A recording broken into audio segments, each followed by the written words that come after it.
Any last-second injury changes or updates? No, nothing different. Everybody's good. That was last few games. I know obviously it was a rough couple of games in terms of how they ended. Kind of what's the focus tonight in terms of trying to bounce back? Oh, keeping leads and finishing.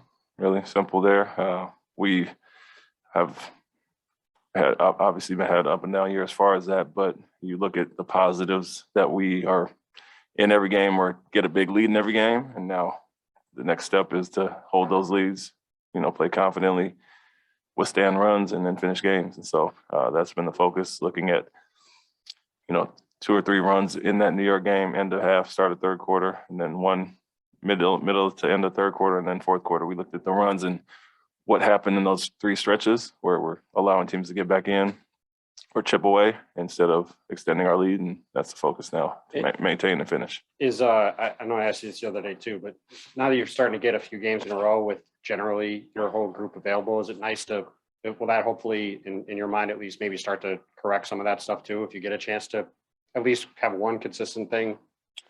Yeah, but and the roster, having guys back, that's a part of piece of the puzzle, but you still have to finish the game with who's in there, and to some extent, regardless of who's been in or not, we've had the same struggle, and you've seen that the last few games. And so more so than what's available, it's finding the right lineup in that game and who finishes for offense and defensive reasons. And overall, the message is the same, regardless of who we have, and we have to get better in those areas.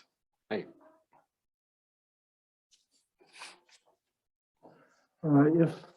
If the season had ended after the last game, you guys would have been out of the playoffs.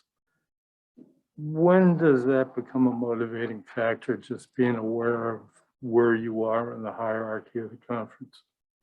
I think people see it, and coaches probably pay more attention than players at times.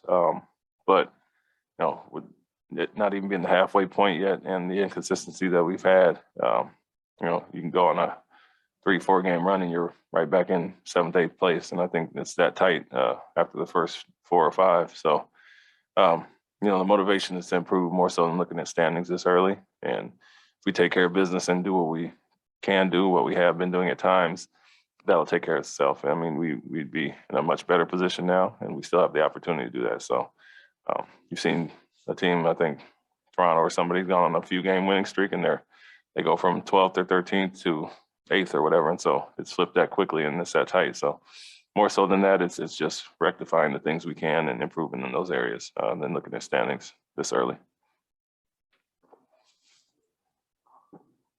Defensively, Ime, was there something you saw that you guys didn't do against Fournier, or was he just hitting tough shots? No, we weren't as physical as we should have been from the start. Let him be too comfortable,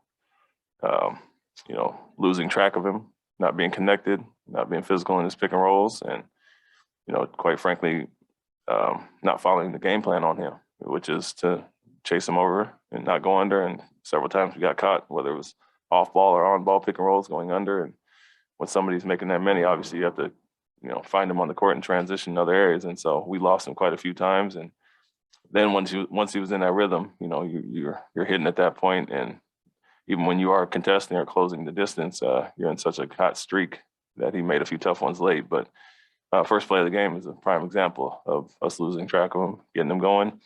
And overall, he's been great against us this year, more so than anybody. And so we know him, he knows us, and we have to obviously defend him much better because he's really gotten it going in these 3 games against us. I mean, it's going to be frustrating. I mean, you said the whole thing is don't go under the screen.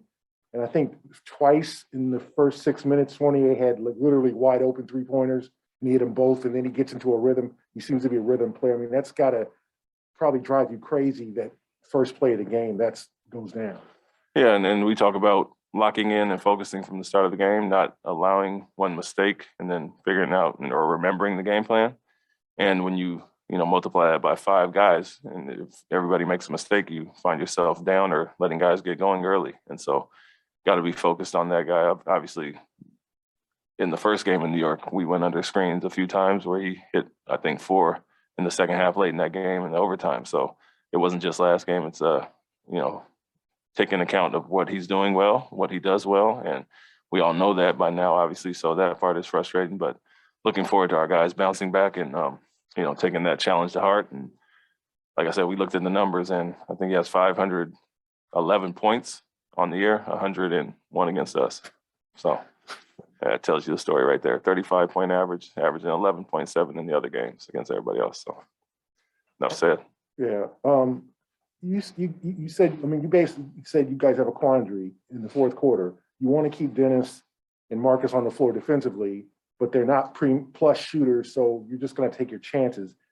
Is there something you can do down the stretch to make it easier on Jason and Jalen, or are you just going to have to live with that until you get other shooters?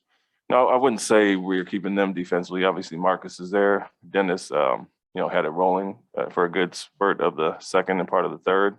And it's really who comes down to who's playing well.